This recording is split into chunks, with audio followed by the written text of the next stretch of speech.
first? Who? Got first base. Who? Got first. Who is on first? What are you asking me for? I'm asking you. What's up, everybody? This is Tim Ellerbrook. Welcome to this episode of Who's on First. I'm with my good friend Brian Caplinger. How you doing, man? Doing good. It was a good weekend. Got to see some good baseball. I mean, we were there live. Yeah, we were. Yesterday, which would have been Saturday because we're recording I cooked, Sunday too. evening. That sun was hitting the ballpark the way it is. Dude, my Apple Watch, I have a suntan, or not suntan, what is that Just called? like, suntan. Yeah, like your little Yeah. suntan. You got it. When I took my watch off the other day, I was like, whoa. Don't doubt you. I know. I had sleeves on and I only pulled them up halfway. You got that farmer's tan. And so I got the weird farmer's tan that That's doesn't nice. even go all the way up my arms. So, Yeah. but hey, price we pay. Yeah, we're riding high, though. I got to say, I'm 5-0 right now on the attendance. You keep talking about it, though. I said it yesterday, and it still worked out. That's only because I put Jordan Walker on and said it was going to be a breakout game for him. You did call that, too. I called it. Good man. for you. Anyway, before we jump in today, we got some really cool topics, some fun quick hits. I'm going to throw our social media out to you, make sure everybody follows it. We're on Twitter, X, YouTube at WOF BB Podcast. Make sure you follow, subscribe, help us out. We're trying to get the word out, build a community and make some new friends and talk some ball with everybody. That's right. Ring that bell, too, so you get the notifications when the new episodes go out. Ding. That's right. All right. So for the first question today, since we're right at the third mark of the season, so we're 1/3 of the way through, every team's got a slightly different schedule. Like obviously the Dodgers are ahead of everybody because they had those 2 games in Korea? No, Japan. Japan. Yeah. The Cardinals have their 54th game, which would be the exact third mark Monday. But we're pretty much there. We thought it'd be great and fun to identify the standings and kind of talk about, okay, what are the projections that we had at the beginning of the season? What does everything look like now? Who are true contenders and who are pretenders that as the standings look right now? We're gonna jump in and have some fun with that. So I think let's start, Cap. Let's start with contenders. Who are the real contenders right now? And we can maybe go back and forth. Yeah, I mean, I think some of the easy ones to get out of the way. I mean, obviously, like you talk about the Dodgers, LA. Mm-hmm. We knew coming in, they haven't really slowed down at all. Maybe one of the ones we talked about early that's kind of hitting their stride now, I would put Philadelphia in that mark. Yeah. I mean, they're pretty much the same team that was returning from last year with a couple of additions on their pitching staff. They have the best record in the National League. Yeah, yeah. So, and they've been on a tear. I mean, they've been winning. I think they even came back today and ended up winning that game today against Oakland. So it kind of blows. Let's camp there for just a second. It kind of blows my mind that obviously they spent the money. They put this roster together that is, the all-star of, I guess I would say more so all-star of pitching talent. A ton of their pitching talent's gotten hurt. Glasnow's hurt. Snell's hurt. Saki's hurt now. So their starters are like ish. The only really what stable one is Yamamoto. I don't know. Yeah, I mean, he's been solid all year, right? I mean, and their bullpen is starting to get hit quite a bit, but their offense is just and I mean crazy. I don't want to say they're in like this favorable run of their schedule, but it's definitely been a little bit, easier in that regard. But I mean, yeah, you're looking at their starting pitching right now. What it looks like is Yamamoto, Dustin May, who's been crazy. But a walking injury. Yeah, right. Clayton Kershaw, who just came back. And got lit up. Tony Gonsolin. Okay. Yeah. Which is a solid pitcher. Right. All of these, but then Landon Knack. I mean, and so you've all the already people said they pay it. aren't pitching. Right. I mean, don't get me going. I mean, Saki's hurt. Glasnow's hurt.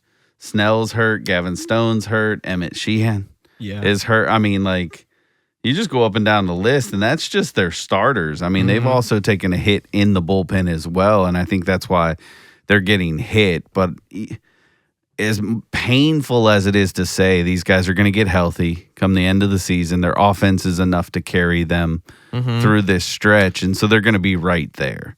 So we were talking about this earlier, right before we hit record, but the playing teams over a 500 record, the Dodgers are 8-7 against teams over 500. So their schedule has been very conducive to them and helpful to them so far, which is interesting. Yeah, no, I mean, I agree. I mean, you talk about that. You said 8-7, so 15 games that they've played to this point out of 50-ish, almost 60 games have been against 500 plus teams. And I mean, 7 of those teams, I mean, three of those games out of 7 of those losses were the Angels that they got swept by. Yeah. So before that series, they had 4 losses. That's interesting. Yeah. It's just, it's an enigma of a team because we know the talent that they have, but it's become kind of like this staple that their starting pitching gets hurt. And somehow they just kind of do this duct tape and Band-Aid type of situation with their starting pitching to get them to the playoffs. And then all of their, potential Cy Young arms somehow get healthy then and are ready to go. Yeah, which it's kind of like the regular season and the playoffs are 2 different games. So you got to build the roster that gets you there, and then you got to have a roster that helps you win it. I mean, they kind of figured it out. They did it last year. Yeah. Anyway, sorry. Go ahead. So I mean, here I'll just do this. I'll go through the teams that I have as contenders in the NL, and then you do it, and then let's see where the difference is, because I think there's going to be some surprises because some of my teams aren't necessarily. Well, I should say one of my teams isn't necessarily in position right now, but I think that they're getting going at the right time. And so for me, the teams that I have right now, I'm just going to do the 6. Is the Dodgers, the Giants, Philly, Atlanta, the Cubs, and the Cardinals. So you have Atlanta. I have Atlanta. I think the emergence of Acuna coming back is going to give them a shot in the arm, and you're starting to see it. Now, they haven't just turned this corner. I don't want to make this statement like they're the best team all of a sudden. But there is something, we talk about as Cardinals fans, when you see Willie on the field and the energy, the effort, just the swag that he carries that now VS2 is starting to carry for this team as well. Yeah. Acuna embodies that for the Braves, and he just brings a different swagger for them. I mean, first game back, first pitch he took out of the ballpark. First 2 games he played, 2 home runs. I mean, that's the type of player that you need. Now, can he sustain it? One, he's got to stay healthy. But I don't know that there's a more fun baseball player on the East Coast to watch. There's one on the West Coast that I say Tatis Jr. is kind of that same type of player.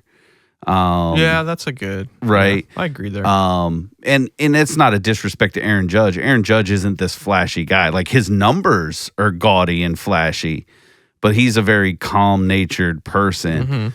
Acuna plays with passion. Yeah. And I like that. Very emotion Yes. driven. That's interesting. I had to add a category for fringe because I just couldn't figure things out. Atlanta and the Padres are in my fringe category just because, they're bringing back Acuna and Strider.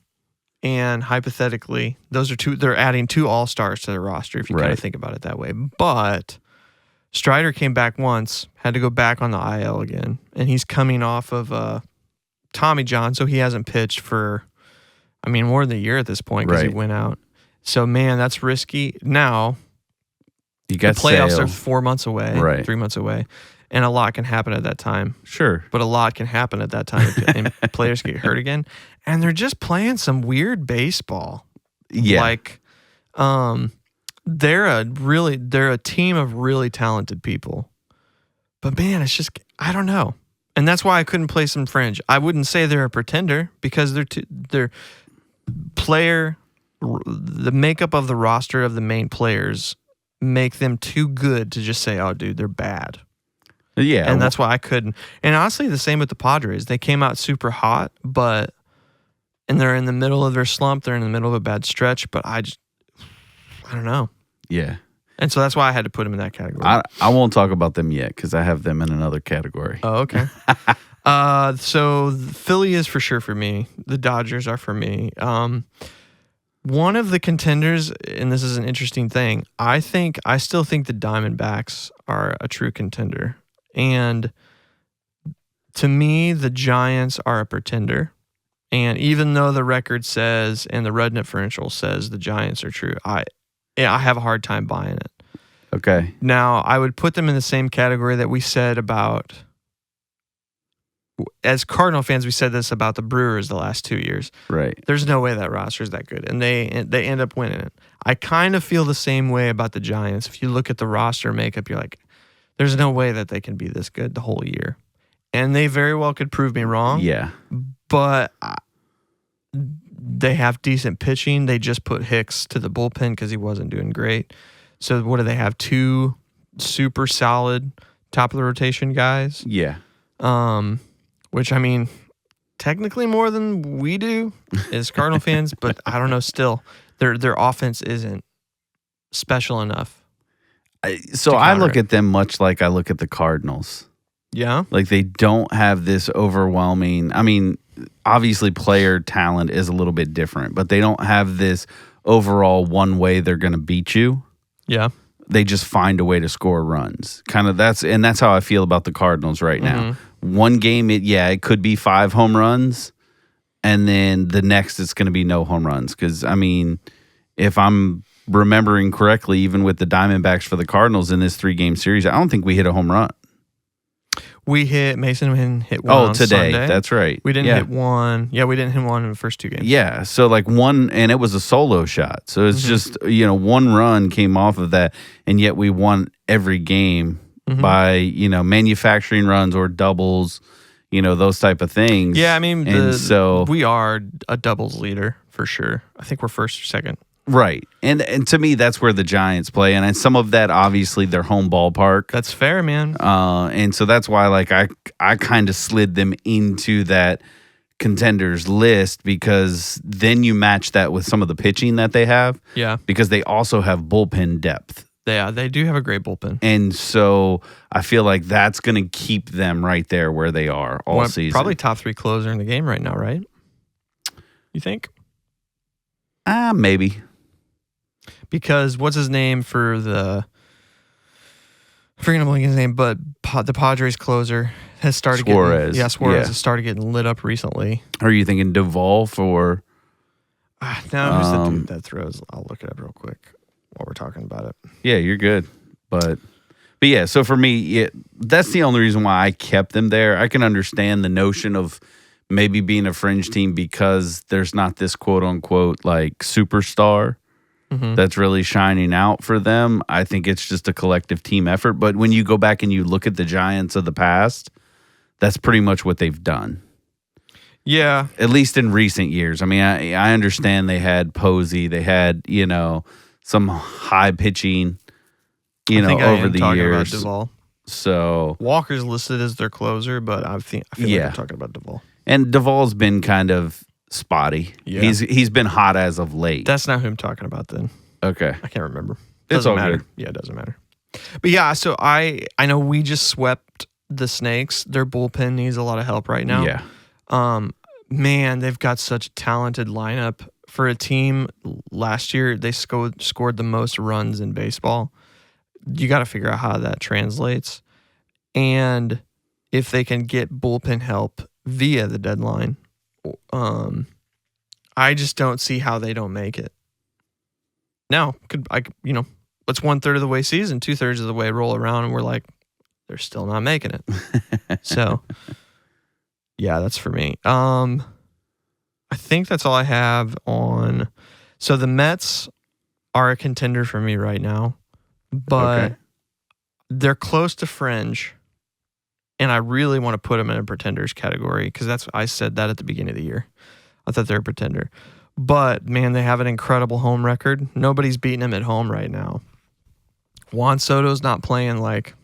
We don't even know who Juan Soto is playing like right now. They're pitching, though. Stearns always figures pitching out. you have a good enough record that can keep you above water for a while. It could hold you until you figure it out. Now, the Mets are also a little bit of a notorious hot starter. Or actually, it's vice versa. I'm thinking about a different team. They're usually a slow starter, and they started off really hot. So Yeah.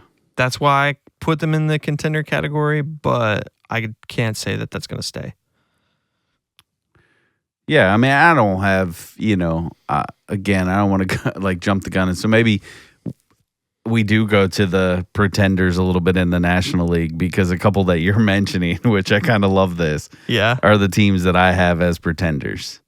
So which ones? So I have Arizona and the Mets in As my pretenders? pretenders list, just because I think what we're seeing, out of the Mets, yes, has been fun to watch on the start, but I haven't seen anything special out of them like last year. Now I know last year it was the run at the end that really made it special for them. Right. But Pete Alonso's kind of doing his thing. Soto is... Yeah, but he's slumping really hard right now and playing bad defense again. Soto is in the 200s, low 200s at that as far as a batting average. I saw a funny meme, he had over 100 Soto shuffles by this point for the Yankees last year, and he's in the 30s to 40s this year. Yeah, definitely a bad look. And so, some of that, I just feel like it's one of those things when you can kind of be the step kid in New York City and kind of have that chip on your shoulder, but then all of a sudden you sign the biggest free agent out there.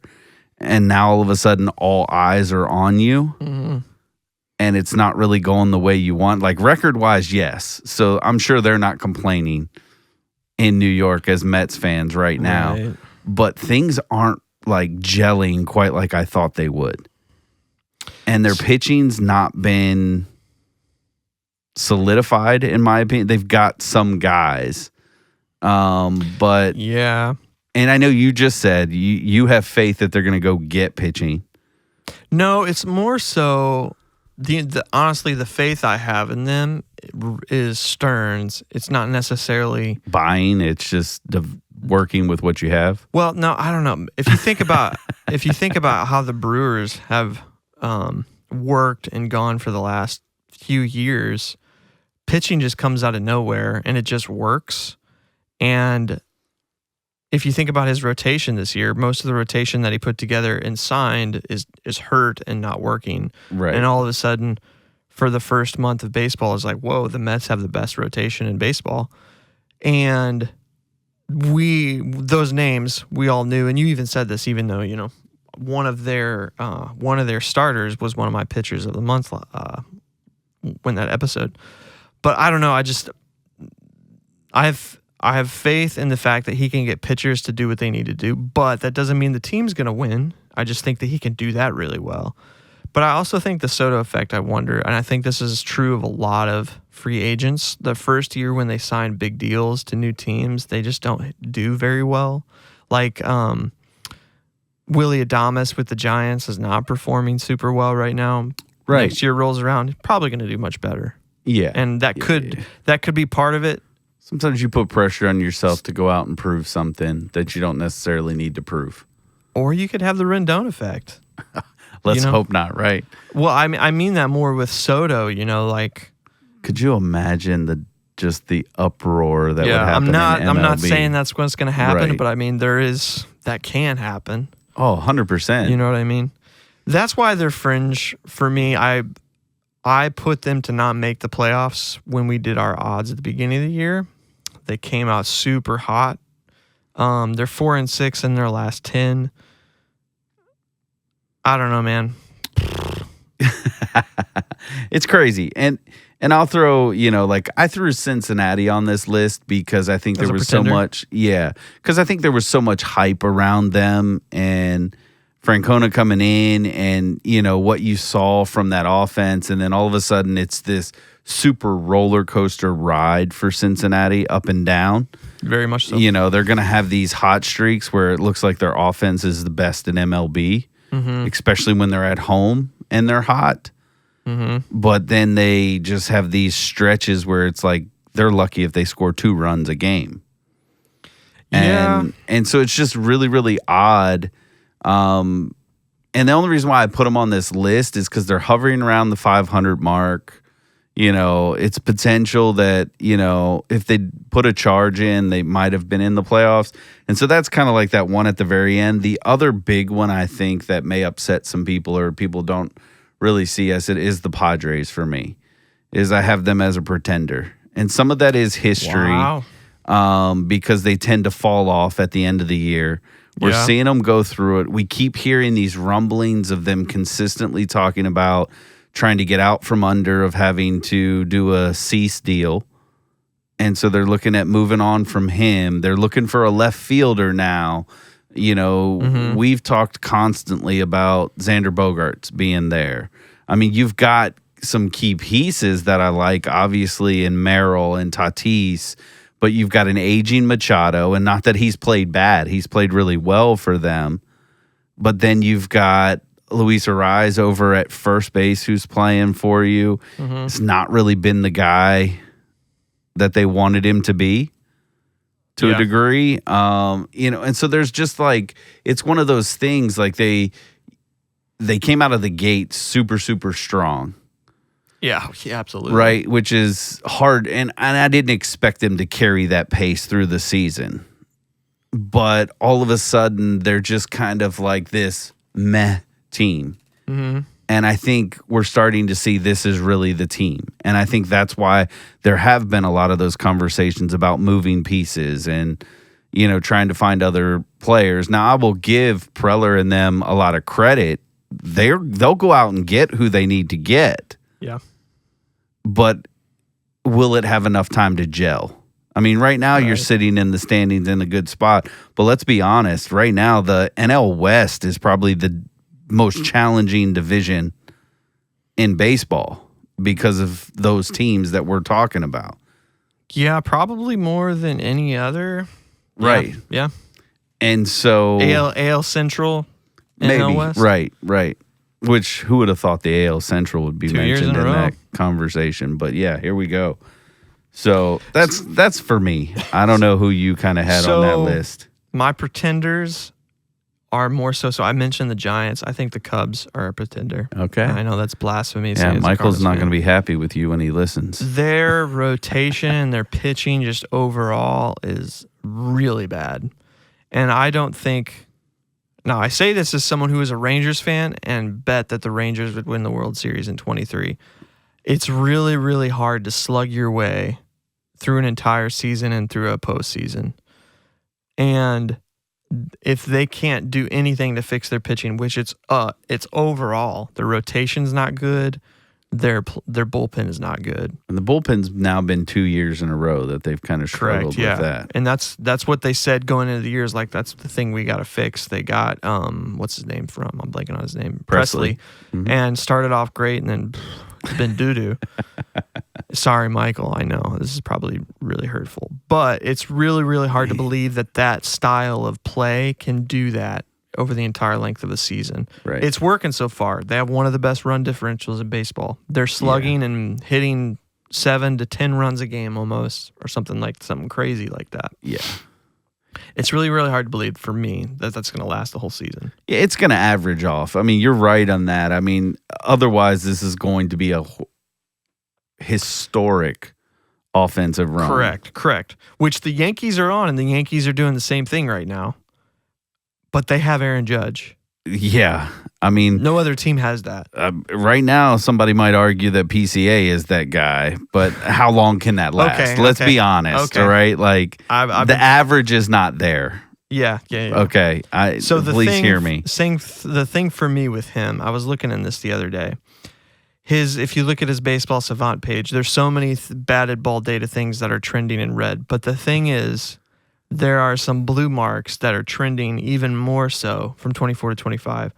He's in the bottom 1% of chase percentage, bottom 8% of walk rate.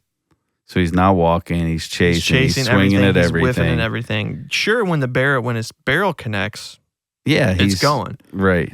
But he's a young player that likes to swing at everything and chase at everything out of the zone. pitchers are going to figure out, we'll stop throwing pitches there and stop doing that. And can he adjust? Obviously, he's in an all-star pace, an incredible pace right now, and he's really fun to watch.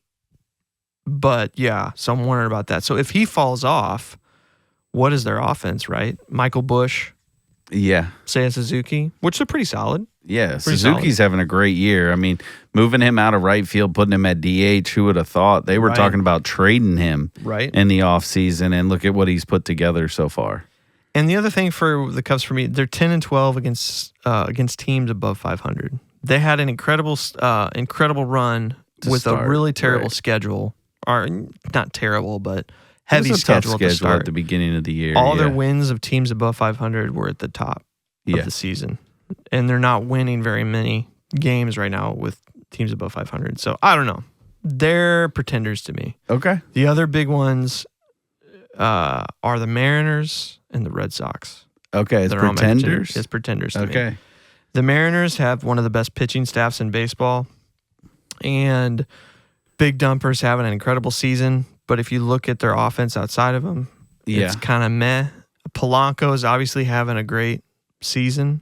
Polanco is the one that's there, right? Yeah. Yeah, I'm not crazy. Yeah. You're not. But man, historically, their offense is not great. People go and hit their ballpark better than they do when they play there. Yeah. Pitching's fantastic. That's funny because I have both of those teams, Boston and Seattle, That's hilarious. as my contenders because I think Boston's going to figure it out. To me, Boston has too good of depth. Now, I haven't factored in what they're going to do with Bregman being out because Now- the conversation around him is And that it's- it's going to be a lengthy. Yeah, lengthy. Now they just brought up how do you pronounce his name? Marcelo Meyer. Yeah. And so, but I think that's more of it's a product of having to bring somebody up, and he's Right. the next best option for them. I don't know if that's going to work long term in this season. And so, I guess my question would be: is I see a world where they're pretenders because they just punt on this season and say, I don't think they're going to punt. I just don't think it's going to work. Their pitching is just atrocious. yeah, I mean, Aside from Crochet, who's having an incredible season. right. But I mean, the AL East is still, in my opinion, not with the Yankees, still very beatable. And I think they're still going to find ways to beat the other teams in the AL East to potentially sneak into that playoff spot. I don't think they're going to catch the Yankees in the sense of winning the division anymore, even though at the very beginning I picked them to walk away with the division because I thought they were going to be really, really strong, and it just hasn't meshed well Yeah. in that regard. Twins are in a wild card spot right now. Right. And so it's like it's an interesting dynamic because I mean, here's my AL pretenders is Tampa Bay, Minnesota, the Angels, and Kansas City. Twins didn't make my pretenders simply because I just don't think they're a factor. I just think that they have hot run that they've been on has gotten a lot of people thinking some different things, but I think as soon as the offense cools off a little bit, I mean, we're already starting to see injuries pile up again for them. Right. I think it's going to kind of come back and get them. And for me, the contender side of things is I have the Yankees, I have Detroit, I have Seattle, I have Houston, and this one I think will surprise you is I have Texas on this list because I think their offense is going to figure it out. As a contender? Yeah. Wow. So I'm banking on the fact that the the AL West gets it going. So where's the Astros sit? I have them in here. I think ultimately, the Astros are going to surpass Seattle and take the division like they always do. Not quite sure how they're going to do it, but they do it. And then I think you might see Texas and Seattle be fighting for that final. So, I mean, Texas Dodgers was my World Series prediction, Right. so I'm not necessarily against it. Boston and Texas is my ALCS. Here's the thing, though.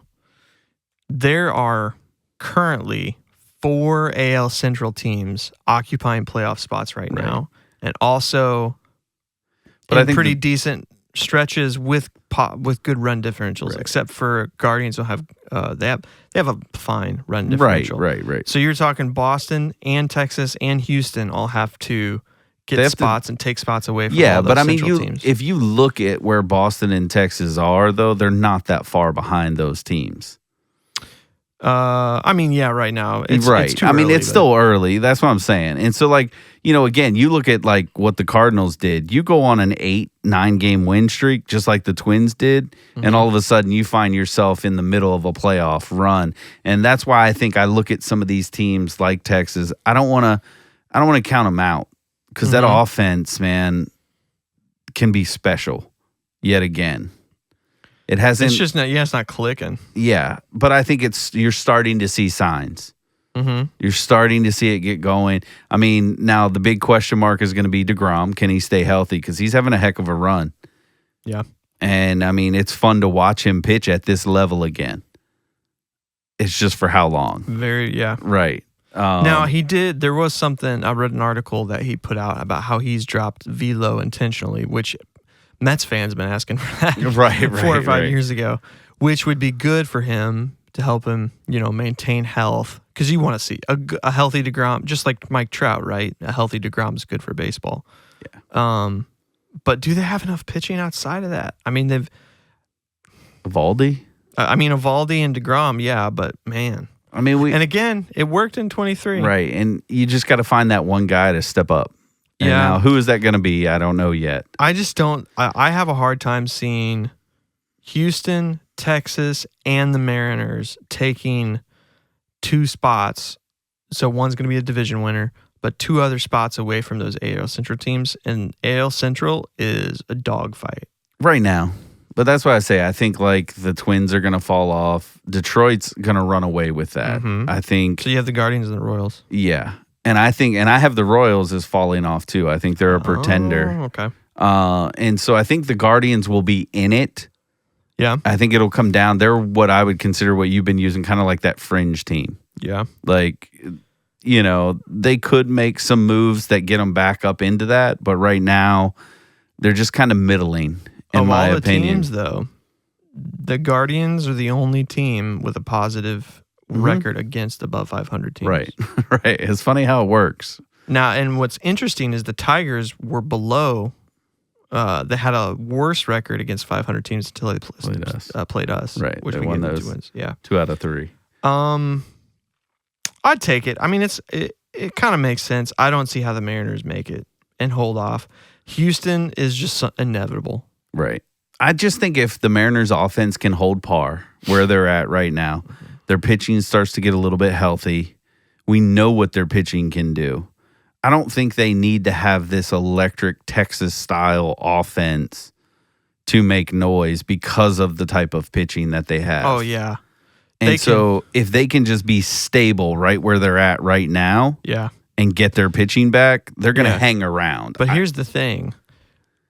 When they get say they do make it to the playoffs, there's going to be a team's offense that's going to run into their pitchers and is going to destroy them, and the Mariners can't keep up for a game. Maybe I don't know that you run into all of those pitchers for a whole series and just happen to just go off on them.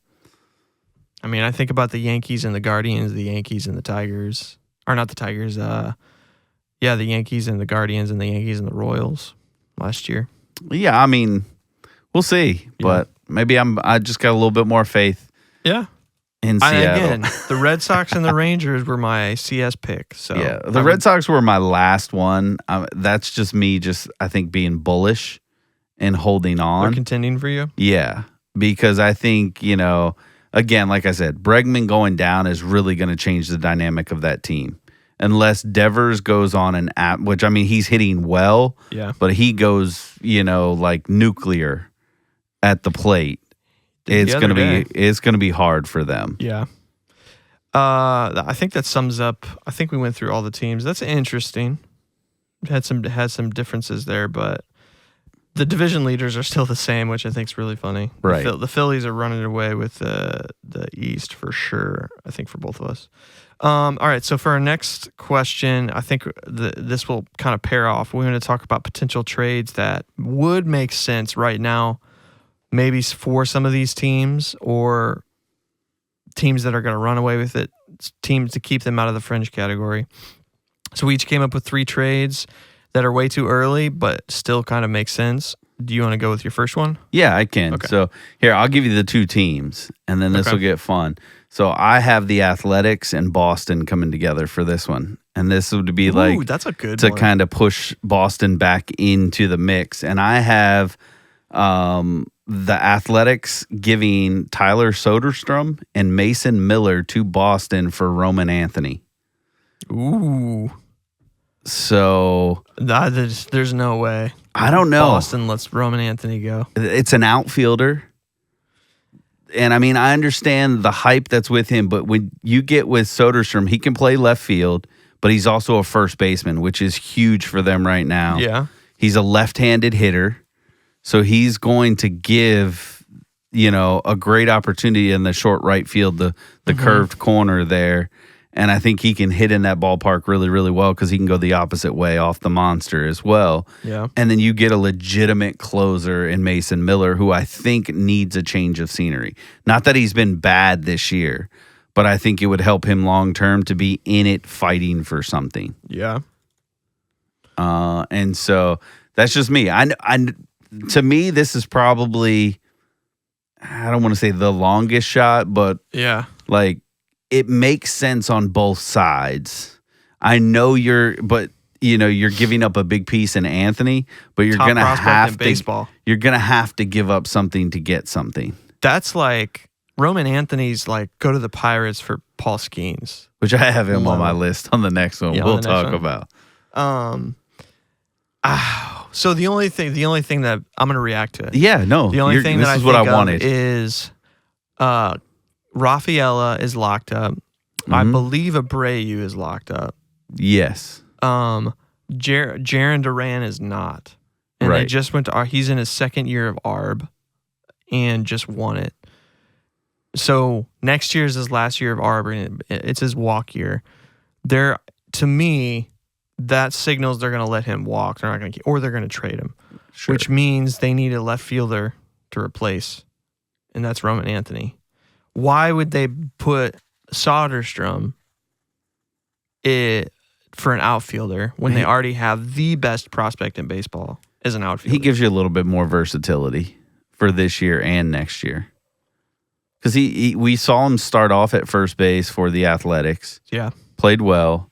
They needed a left fielder. He moves out to left field. He's been really, really good. He's athletic. He can play that spot. And so it gives you a little bit of versatility for Boston right now because they're in dire need of somebody to play first base. Immediately. So Marcelo Meyer was go to third base?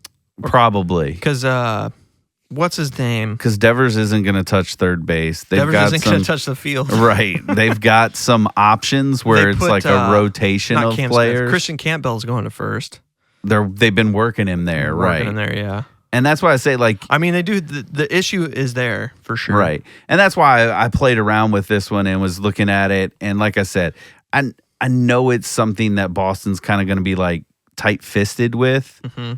And maybe there's going to have to be a couple of other players kind of in the mix on that to get them to kind of open up with the idea. Yeah. But I mean, it's a need. It may not be ideal, Yeah. but it gets you a really good quality back in 2 positions versus just 1. Yeah.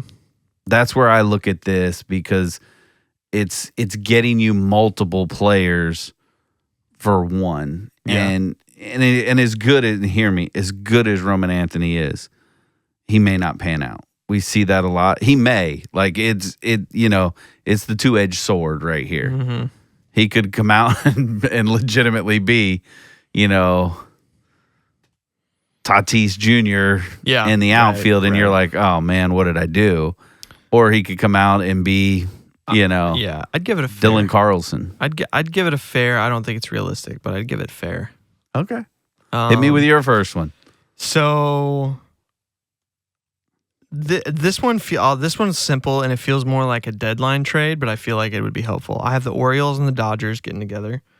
I have the Orioles sending the Dodgers Cedric Mullins, getting back Bobby Miller, Okay. Justin, I don't know how to pronounce his name.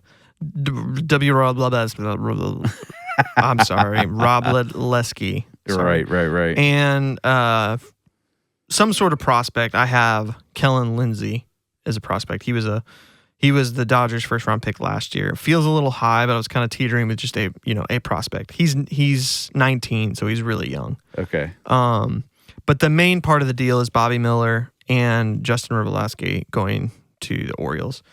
The Orioles are going to punt. Cedric Mullins, it's his walk year. They're not re-signing him. They need pitching really, really bad. Yeah. Obviously, the Dodgers don't trust Bobby Miller enough right now. And I think he is kind of in the category of like a change of scenery. We as Cardinals fans have talked about how we would love to have Bobby Miller on our staff. So I think it's a win-win for them. They're not giving up much. And so since this is Mullins' walk year, this feels more like a deadline deal. Mm-hmm. But it would make sense right now because it fits both of them. They would have a true center fielder. Tommy Edman plays center field some of the times. They have so many rotating casts. Right. They also have players in the outfield that they can let go of or put on the bench in replacement for him. So to me, it's kind of an easy. Dodgers don't care what they're losing. They're going to gain a good center fielder. And Cedric Mullins is going to go to a contending team and play better.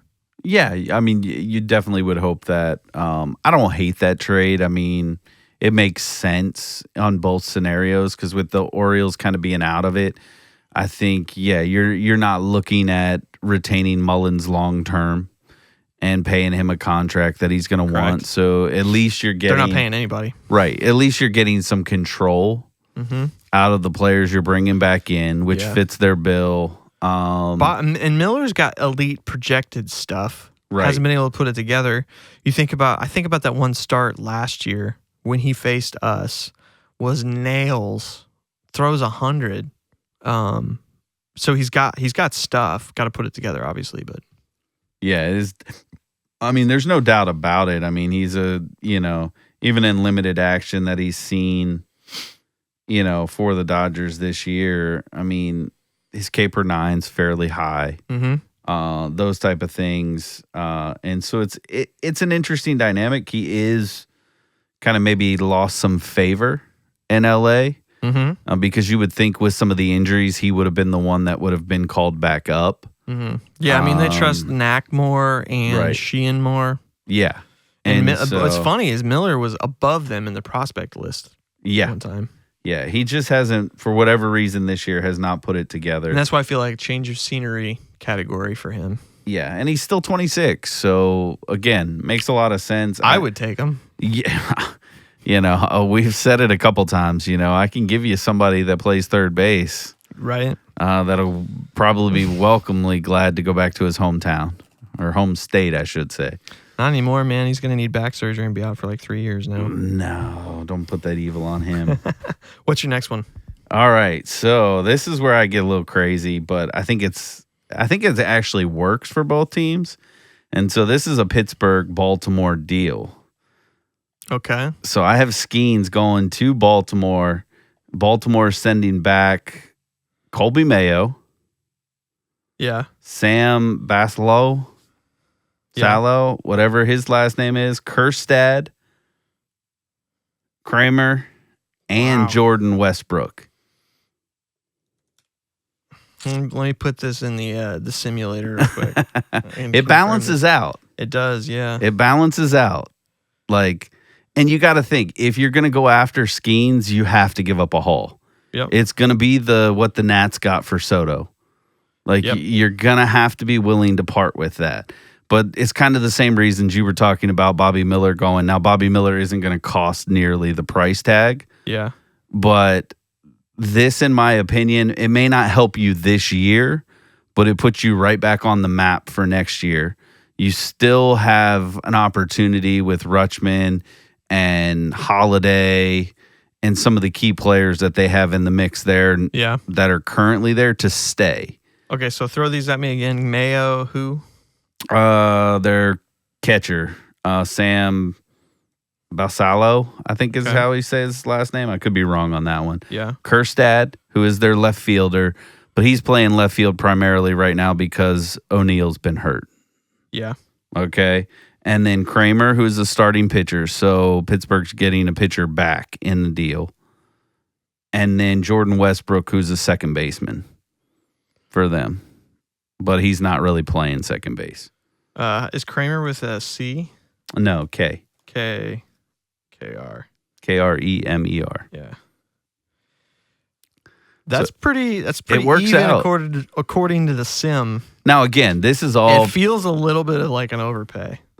well, you're going to have to. I don't think there's any way around that. Like, I think you're going to have to pay that. Like, that's going to be the price tag. Like, I were thinking about, like, it's not going to happen in a divisional trade. Like, you're going to have to really overpay for something like that. Yeah, that's But, for like, sure an AL, NL. I think when Swap. you look at it, like, if you were looking for the Cardinals, I mean, you're probably talking Jordan Walker, Gorman. I don't think we have anything that would Right. be enough to get that. Right. I don't either, because you're talking Quinn Matthews. You're talking probably Michael McGreevy. You're taking a number of your guys that you're looking to count on next year and having to get just Skeens. And now, granted, he may be a generational talent. And I think this helps Baltimore because then it potentially can attract more pitching. Yeah. So that's a blockbuster deal. I don't feel like that's a deadline deal midseason. I feel like that's an off-season trade, but it is pretty valid. Giving up Basallo Right. is But you've got Rutschman. not for much longer. Well, I mean, you got to make that choice. That's what I'm 100%, saying. yeah. So if you make this deal, you're going to have Skeens to isn't commit. signing there. Yeah, but you've at least got to run with him Let's see. because he hasn't even hit ARB. Right. So you're still going to have at least 4 to 5 years right. in that run with Skeens. He hits free agency in 2030. Yeah, so there you go. Like, I mean, you're talking a 5-year run. Yeah. Yeah. So if I'm Baltimore, The only thing again, is, that's still not enough pitching. no, not him and him. But again, that's in the offseason because I think both of these teams obviously are going to be down. Mm-hmm. So you make this deal, you're punting this season Yeah. on both sides, but it gives them a half a season to get adjusted and acclimated to each other. And then Baltimore can make a push and say, hey, come pitch with Skeens. Yeah. Yeah. True. And Yeah, then it grab it. catapults them right back up into the mix in the AL East next year. Yeah. I think it's pretty fair. That's a blockbuster deal. I don't have Skeens going to Baltimore. I don't have Skeens in my 3 trades. I do have a trade sim for him, but I don't have him going to Baltimore. I'm going to New York. I figured you would be. That's why I like this one because it's kind of like that just Out of rare. everybody, they need him the most. New York? No, the Orioles. Oh, 100%. Are they going to do that? Probably not. Yeah, that's Right. That's the thing. And that's what they have all this. Chris Rose talks about that. He's like, prospects aren't just to make your team better. They're valued to go get somebody else to make your team better. Right. But Baltimore is just, they're crunching them all. So this is a pretty simple trade, but it does involve the Pirates. I have the Tigers and Pirates getting together. And the Pirates sending O'Neal Cruz to Detroit. And Detroit sending Colt Keith to the Pirates. Basically a 1-for-1 swap. O'Neal Cruz doesn't have a ton of time left on his contract. I think he has 2 years left. They get it just we were talking about it this afternoon, a monstrous bat that's just terrifying. Gonna play anywhere. Yeah. Right. He can play third base, which is somewhere they kind of need. Yeah. He can play center field. So him and the hero, Javi? Javi Baez, can rotate back and forth. I don't know that I pull Javi out of center right now. So you put O'Neal Cruz at third base. No, I agree. I agree 100%. I don't know who the guy is that's coming off the IL. I can't remember his name. So they would have to figure that out. But still, O'Neal Cruz's bat and speed. He's kind of a 4-tool player, and if he could get good at defense, he could be a 5-tool player. And so I think that enhances their bats. They have enough pitching to do what they want to do. sure, they could use Skeens, but they're not going to pay for it. Right. They have plenty on their own. So I could see them adding a bat that would be super beneficial in a little bit of short term, with Colt Keith being someone the Pirates can use and have control for a long time. Yeah. They don't have to pay a lot, and they don't have to. They gain something for a little bit for it. They don't gain a lot; they gain a little. And I'm a big proponent. I'm a fan of O'Neal Cruz. Same. I've told you a number of times, like, I don't like the experiment of moving him to center field. I understand the athleticism that comes with him, and I'm not saying he's a bad center fielder, but one of the knocks was really kind of the range aspect of him at shortstop. Like, he has a cannon of an arm to play short, but like, he just didn't do well ranging and getting to those. So I love the idea of finding a place for him to play at third base, and then you have that switch hit bat, which like Detroit 100 mile an hour off the bat all the time. I mean, there's swing and miss in his game, sure, but you'll take that when he hits 122 mile an hour, 440. Yeah, it was like 122.5. I think it was clocked as the fastest exit velo of baseball since StatCast. Yeah. So that's a nuclear missile. Yeah, I'm glad it went out of the stadium. You imagine how terrifying if it's a line drive instead of a home run. I'm glad that went into the Allegheny out there, because it would have hurt somebody. Oh my gosh, yeah, that was insane. I saw somebody say something on Twitter about how they need to get him in their home run derby, and then everybody in the comments was like, "No, children would die." Those poor kids out there fielding the ball and the ones in the stands. Canceled. Right. Oh man, that's crazy. That's crazy. What's your third last trade? All right, so I did a little bit of a homerish one on this. I went with St. Louis here because I think we have some pieces to move. And so this is where I have the Giants and St. Louis coming together to make a trade. Okay. And so I have Helsley and Gorman going to San Francisco for Kyle Harrison, the left-handed pitcher that they have. He's young, he's controllable, so it fits for what the Cardinals are trying to do. Right now he's in the rotation. It's kind of been that mid-year for him. He came out of the gates really, really hot. I don't know where San Francisco sees him. Yeah. But they could use help hitting-wise. They could use help at the back end of their bullpen. And so I think sending Helsley and Gorman over there. Gorman's the one you get more control. He's the power left-handed bat. Maybe plays out there in San Francisco a little bit better than it does in St. Louis. I don't know. He'll turn into prime Barry Bonds when he goes. Maybe, and that could be good for him there and them. And then the Cardinals get a left-handed pitching. Yeah. Which they've got some options in the minors right now. Obviously, we talk about Quinn Matthews being that person. In my opinion, it just frees up some of your bloated spots, because right now Gorman's not getting an opportunity to play every day. So he would get that opportunity, whether it's at DH or playing the field for them. Could potentially even go back to third, his natural position for them a little bit. So he started in the bullpen and he's now starting. Right.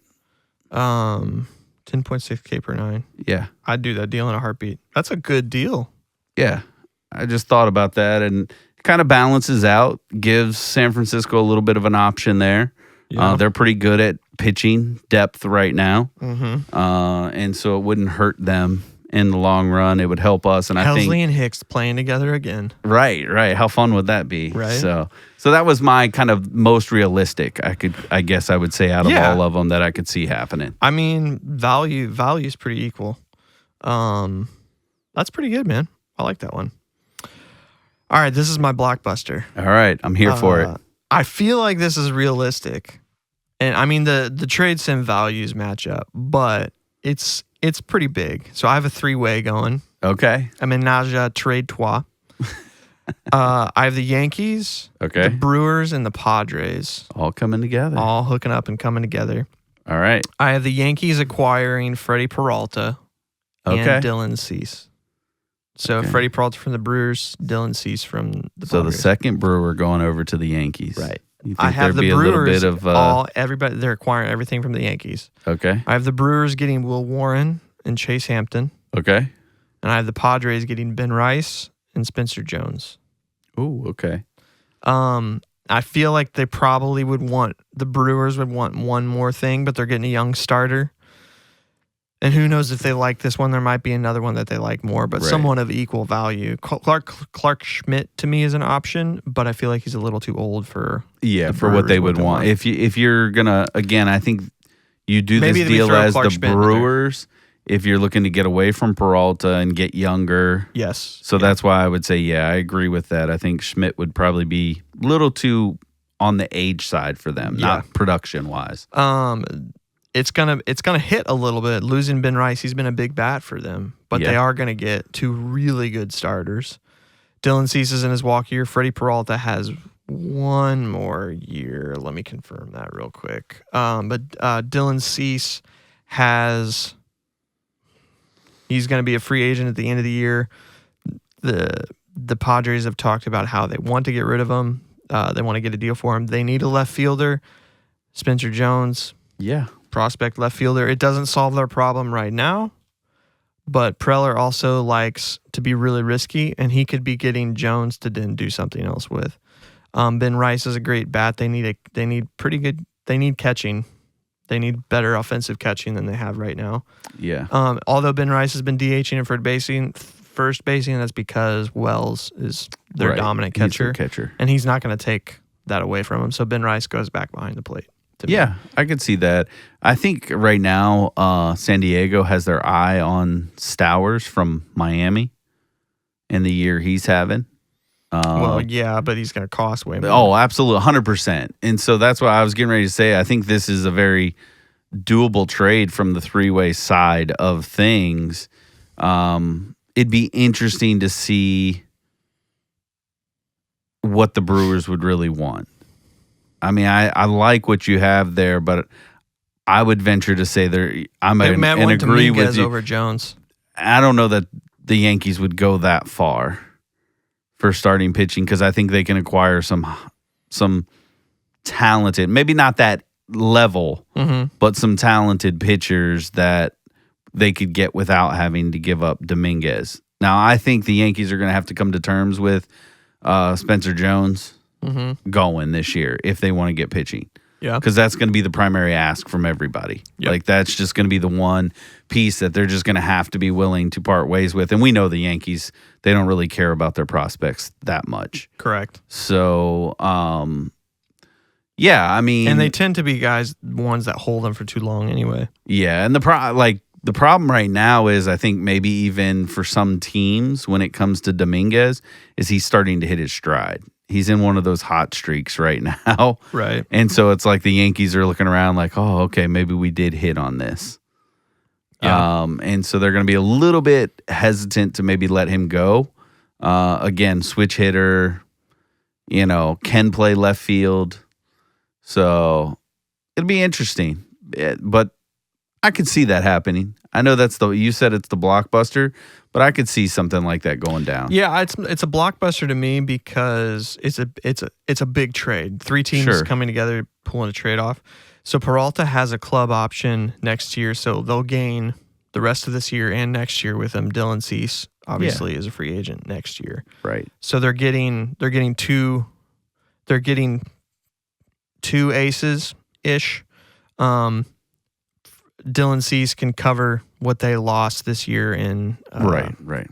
And then Luis Hill will be coming back. Supposedly he's going to be coming back. So they need good pitching they need good defense, but to fix their issues last year. But I don't know. That to me makes sense. I think Skeens is too big of a deadline midst of the season deal. That's gonna be and they would. To me, they'll go crazy after him at the end of the season if. Yeah, Pittsburgh right now has come out and said that they're not entertaining any offers for Skeens. Now, I think that's just kind of some smoke because if a team comes and is willing to overpay dramatically, like the Nationals, right? You'd be foolish not to at least say we're going to give it a listen. And the thing that makes this to me, and I feel like the Yankees might be able to get more from them. The Padres, AJ Preller is nuts when it comes to prospects. Like, he doesn't care 1 ounce about them, in a sense. And money. Just give me something. So I don't know. Could be wrong. Yeah, no, I mean, again, I don't, I mean, yeah, it's a blockbuster in the fact of the players that are moving through and around. Yeah. But I don't think it's out of the realm of possibility. Yeah. And that's something that I could definitely see the Yankees doing on that regard. Let me pivot and ask you this question, because I think this will be a fun one.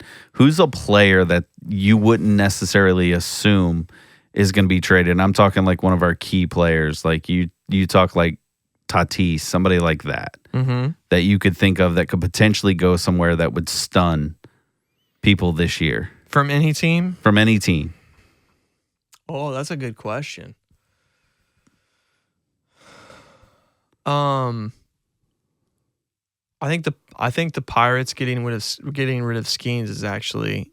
You think it's more of a reality? I think it is more of a reality because there's no use for him there, and I think there's more use for him. I could see Adley being someone that gets traded. Okay. Because he's going to start costing money soon. And are you asking this question this year? Yeah, this year. I'm talking this year. So Adley probably goes out of that category. Because he's still got control. Yeah, he's still got control, and I feel like Baltimore is one that's going to hoard. I think Colby Mayo is someone that could be that. Alec Boehm. I don't know if that fits it because they were talking about trying to get rid of him. Yeah, but I understand the dynamic there. Yeah. Josh Young from Texas. Okay. Or Josh Smith. Right. One of the two. I don't know that Josh Smith is Josh Smith that probably doesn't fit that category. I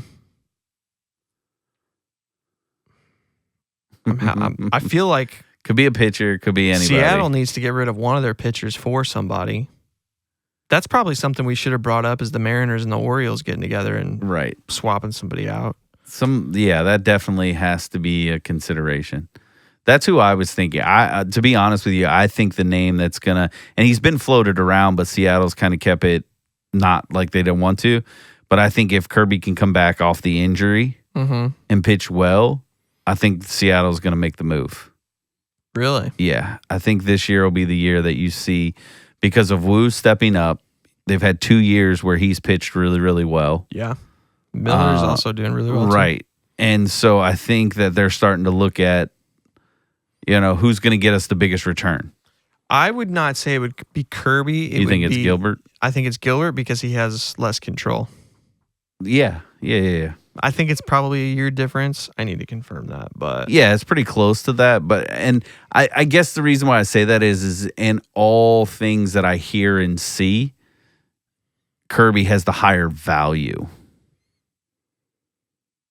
in the return aspect. You think so? See, I struggle with that. I've always thought Gilbert was a better pitcher than Kirby. Gilbert just has better stuff to me. I think that's probably more eye test than anything, though. Yeah, I can see that. So Kirby is a free agent in 29. Gilbert is a free agent in 28. Yeah, so that just essentially, you're just playing that 1v1. So yeah, I just thought that was fun because I think like some of the names I think that could potentially shock some people, And again, these are like, let's say like the Guardians start to fall out of grace a little bit. Like, would they entertain trading Jose Ramirez? No. I think for the right price, you could get him. Now, again, it's going to cost. Like, what do the Guardians need, though? The only thing they would want is controllable, cheap players. Right. But that's what I'm saying. It's going to cost. Like, I mean, let's be honest. If I'm Baltimore and I have a bunch of these guys and I can get a proven stud at third. Yeah. Okay. Let's do this. I'm going to throw this at you. You know who could use a third baseman? Philly. Right. Whoa. What would the Guardians take from Philly? They're going to want Abel and Painter. Their top 2 pitching prospects. Yeah. Right off the rip. You're probably throwing Baum in there. Boston. I don't think Boston's going to deal with I don't think Cleveland would deal with Boston. No, Baum. No, I know. I'm adding another team. Oh, you're saying, yeah, I don't think they Boston. will either. Yeah. So that would be interesting. The Yankees. Maybe. But if you're going that route as a Yankee, you're probably looking at Dominguez and Jones and Will Warren. You're looking, and you're not getting any pitching help in return. Like that's but you're and you've got nothing to go get pitching after that point. You add in a perennial all-star third baseman 100%. Like who would protect rake. Judge. Oh, he would rake in New York. There's no doubt about that. Him and Judge, yeah. You make that deal. It'd be unfair. You just pay for pitching. Yeah. Because you're the Yankees, you know what I mean? Right. And again, that's just me throwing something out there. Yeah. I don't know that it legitimately happens. I think Cleveland, the fans in Cleveland, depends on his no trade too. I don't know if he potentially has one or not. riot. Yeah. If something like that happens. Yeah, watching there. Right. Plus, he's a favorite. Like he's a lifer of the team. So like he's the face of your franchise too. Right. Okay. So here's the other one I thought of. Okay. And this is far fetched, but Yordan Alvarez, who's doing horrible right now. Right. And he wants to play left field, but he's not a quality defender in left field. And the haul you could get as Houston to rebuild. Well, yeah. To rebuild. Yeah. And right now, you're holding par without him. He's been out. Which he does get injured every year. Exactly. And so, he's a free agent in 2029. Yeah, so it's still a few more years to control. 15 million, 27 million, 27 million, 27 million. Right. But it's a lot of money. Yeah. But 300 hitter, playoff, 35 home runs, clutch, yeah. So you're basing that off of the team that's going to acquire him is going to put him in the outfield. Well, he says that he wants to play the outfield. For me, he's a DH, right? Like that's where he belongs. It's kind of the Raffy Devers conversation. Yeah. But he likes occasionally being in left field. Yeah. But that's where I think it gets a little risky, and that's where I think like for Houston, it becomes a sticking point, right? Because they don't necessarily want him in left field. The only they way want him to DH. Yeah. The only way they're going to get the haul, though, is they're going to have to pay a lot of the salary. I don't know. With a bat that he provides, I think you'd be surprised. There'd be some teams that would take that contract on without even blinking, especially in today's. Like who? Boston, Baltimore. Too old for Baltimore. Baltimore, right. Boston can't afford it. But I think, they can't have two DHs. What about, like, San Diego says they want a left fielder? Yeah, I thought about that. He would be great in San Francisco as well. Right. There's a lot of potential options. Now, San Francisco, I'm a little bit more hesitant to put him in left field because that's a big left field. I was thinking more of the hitting. But the DH side, yeah. 100%. Him as a D, if I could convince him to come to my squad and not worry about playing left field, like I've told you before, sell your gloves, buddy, because you're never going back out there. Plus, you got Jung-Hoo Lee, who's got range. Right. Can cover for him. Right. Like Gordon, just walk to the ball. Right. Don't run. Yeah, because I just don't want you. Gonna get it. Your bat is what's getting you paid, not your glove, my friend. Come to St. Louis, you'd freak out. I'd love to watch him play in St. Louis. It'd not be conducive for him. It's not a hitter-friendly ballpark, but yeah. But yeah, it'd be a fun one to watch. But again, we're not going to do it because we're not taking that salary on. Yeah, Arenado for Yordan Alvarez straight up 1-1. I would do that in a heartbeat. And I love the defensive prowess that Nato brings. But my goodness, you talk about putting that bat.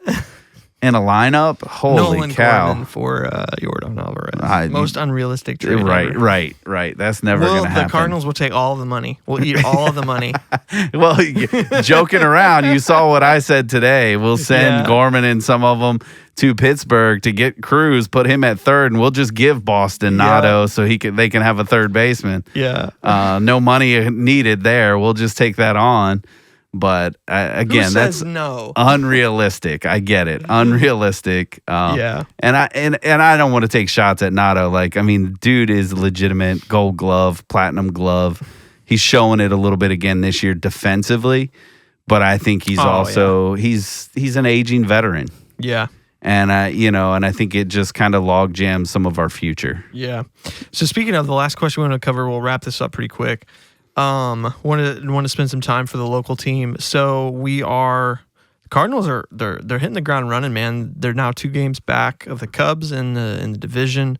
They got a high run differential. One of the top 3 teams with a record of playing other teams that are over 500. We're 14-11. So the big question is this real? Can this sustain it?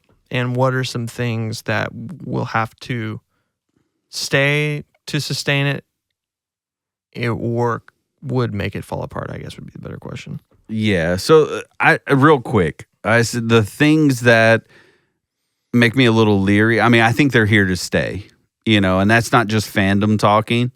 Even currently watching the wild them card standing as well. Yeah. Even watching them in this series against Arizona, just the fight that the offense has. It's different than what we've had in the past few years. I would agree. I even texted you that today. I was like, this team's a little bit different. Yeah. And so my concern right now, my biggest concern for this team is bullpen depth. Okay. Like, I just don't know that we have the pieces in the minor league system and here currently that provide enough depth out of the bullpen. Because our starting pitching, like, I hope it stays. Because it has been unreal in the month of May. But if that starts to go and you have to eat into some of these, you kind of saw it in game 2. And again, I don't put it all on Leahy because Walker made that bad play, bad read and right. But he's overworked. You've got some of these guys that are just pitching way too much right now. And we need some other guys to step up. And so that's the big concern that I have. And I think the other decision you have to make is so you can have your lineup more consistent is you've got to make some decisions, whether they're trades or they're sending pieces down. Like Gorman has to go down to AAA if he's not going to play. Yeah. Helsley, is he going to be here? Like, are you going to retain him and not just let him walk at the end of the year? That's the big one for me. Like, I would much rather trade him and get something out of it because I feel like if you could put a couple of, like, you may have to do a bullpen by committee or closer by committee a little bit, but play the matchups a little bit better. Yeah. On that end, I think you could make it work. Yeah. I think we have some options in the minor league system that could come in and be a really good closer if given the opportunity to learn it. Mm-hmm. And so my thing is, especially if you open up 40 man a little bit. Yeah, 100%. And so I think, like, in my mind, some of the pieces are you got to trade Gorman, Burley, or Gorman has to go down, and you got to get a little bit more flexible with your roster. Yeah. That's kind of where I'm at. And then the final thing is like the one thing that scares me about the winning is it does present some opportunities to block our future prospects. With the idea that you're gonna buy? Yes. Mm-hmm. Yeah. Because then you're talking, okay, so if you're really block roster spots from other guys developing. Yeah. I mean, because again, you're talking about 40-man spots you're going to have to eat up. Yeah. You're talking about, potential if you go out and get some pitching, you delay like a McGreevy coming up again. Mm-hmm. Some of those things, like I don't know that it's necessarily a bad idea to keep Matthews down one more year with the idea of bringing him up next year. But I think that's something that could potentially really hurt McGreevy. And so... Yeah, I don't think you bring up Matthews before McGreevy at this point just because he's earned it and proven it more. Yeah, but that's what I mean. He's got major league But games. let's say you go out there and let's say, okay, you trade for a Harrison, which I think is a good deal. Mm-hmm. But that just means McGreevy's doesn't have a spot right now unless you go out this year, not right next year. Right. But so like, how are you navigating that, I guess is my question. Because Libby's been great. Yeah. Miles pitchers in baseball. in May has been, I don't know how, but he's been great. Sonny's been okay. Fetty's been solid.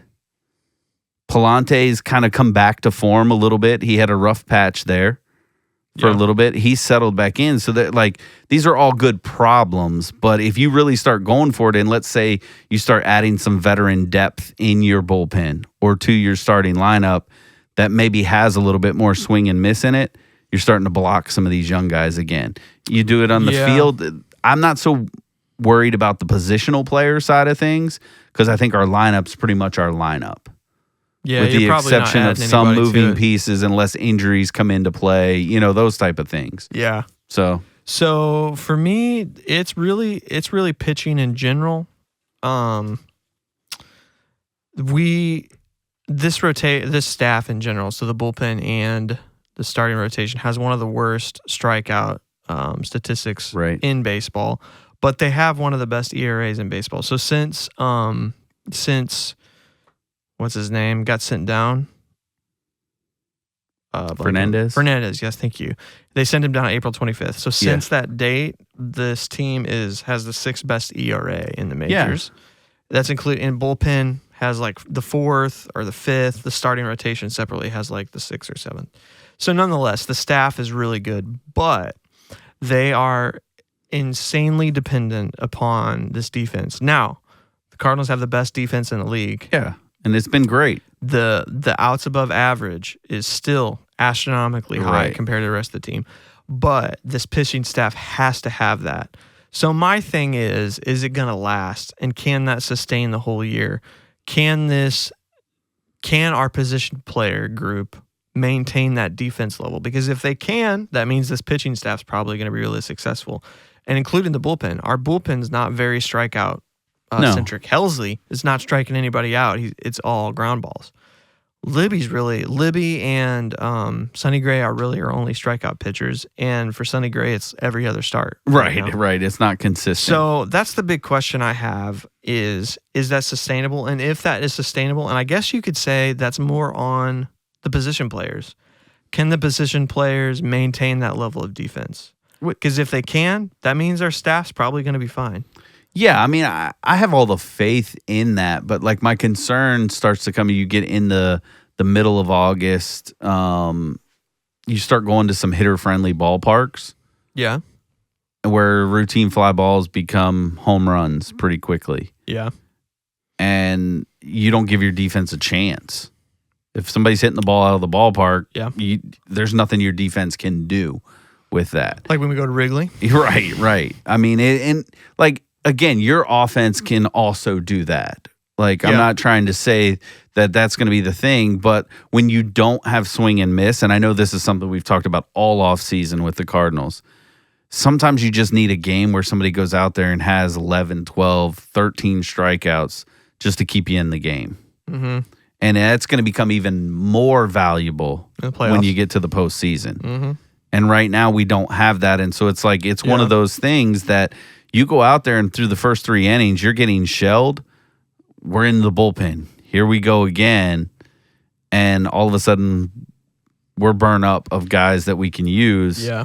And we go through a stretch where maybe we win 2 out of 10 because of that.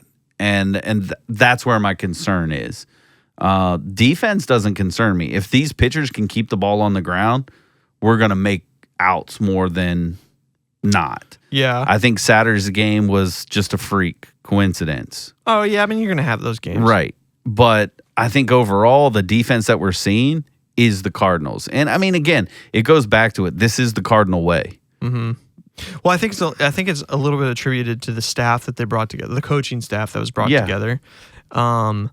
Bringing John Jay on board, adding to Daniel Descalso in game prep, putting the defense in the right position for each batter per pitch, and they talked about that on the the gas I was getting this past week about how per pitch John Jay is moving his outfielders every single pitch. Yes, I think the defense is sustainable, but it could go south quick pending injuries. 100%. Because if Arenado goes hurt, down, that third base gets very fragile. Right. Which, I mean, knock on wood. Yeah. Obviously. Is it really exciting to watch? Very, very much so. So much fun. Are they going to make the playoffs? I said they would at the beginning of the year, and I think they will. Now, as far as the deadline and trades go, I actually don't think they get rid of anybody, unfortunately. Just because we've talked about this numerous times. Chemistry is the hidden stat isn't counted for. And I think about the trade that the Brewers made in 22 and they got rid of Hader, they all talked about publicly how that destroyed their clubhouse. Yeah. Would it be the most beneficial for the Cardinals to get rid of Helsley to get something? Absolutely. Would it destroy the vibe that they have? I used to not think so, but I kind of am starting to think so. That's why I say get it done now then. Fetty is not going to have any value in the deadline to me. Because if you think about what contender that really needs a starter is going to say, that's my number 2 guy, and I want him in the rotation in the NLDS. No, I get that.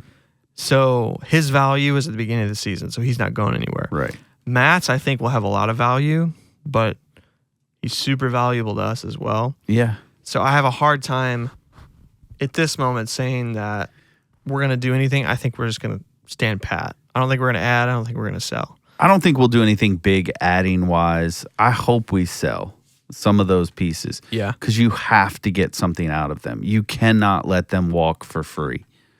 Yeah. Because here's the deal. Like, I agree. As much as like we could go on this magical run, and dear God, I pray we do, and we get to the World Series, right? Yeah. That's not a guarantee, and it's not likely. Yeah. The tricky thing is, if you think about, so we think about 2006.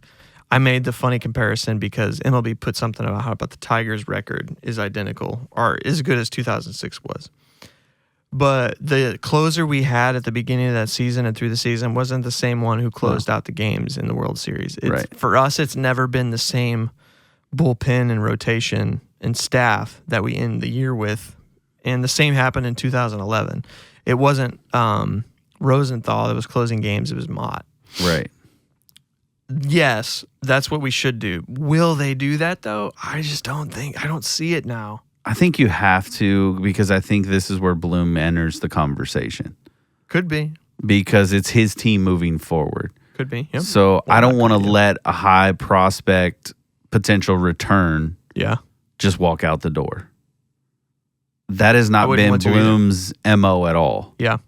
And so I think there's got to be some of those conversations. Now, again, whether it turns out that it's somebody that's going to add value to the team this year, I don't think so. Like, I don't think there's going to be this big blockbuster deal where we get somebody significant. No, But I think you move Helsley. Like, again, let's say Philly calls and they say, hey, we're willing to give you Mick Abel for Helsley straight up, 1-for-1. Well, yeah, you make that deal. You make the deal and you put him in your minor league system and plan for next year. 100%. And you get another bullpen arm up and ready, and you work with whomever, like I said, maybe it's closer by committee until you find that guy. And I think you could still get it done. You saw, I mean, again, wasn't a great look, but like Phil Maton got the save today. Right. I mean, you've got options. You've got Matts who could potentially transition to that. But I think he's got to go too, is some of it. I think, somebody like Savanson could eventually get to that point where he could be a good high leverage guy. You've just got to give him some opportunities to let him get the mental makeup. I think he should have closed on Sunday. So to answer the question, I think it is pretty real. Pending the defense stays as elite as they are. I think the entertainment value, the skill of the team, and the record of the team is very dependent upon the defense staying in elite and locked in as they are. And I think they can do it. Yeah. They just got to stay that way. Health And I'm all in. Right. I'm bought in. As long as they stay healthy, relatively healthy, I'm bought in. It's going to be a fun summer, especially if the Cubs fall apart like we think they're going to do. Thanks, guys, for listening to this episode. Let us know your thoughts. If you think these trades are good, or you want to change the trade, or Michael, if you think we're wrong, which I assume you are. Thanks for listening, guys. We'll see you guys next week.